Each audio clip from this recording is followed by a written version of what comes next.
दोस्तों आज हम देखेंगे गाय के गोनीत में एंटीऑक्सीडेंट है या नहीं है। ये देसी गाय है, गिर प्रजाति में आती है।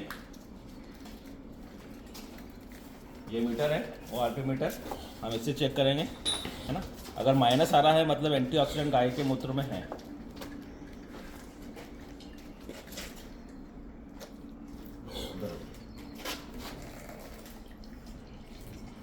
दिख रहा है वीडियो?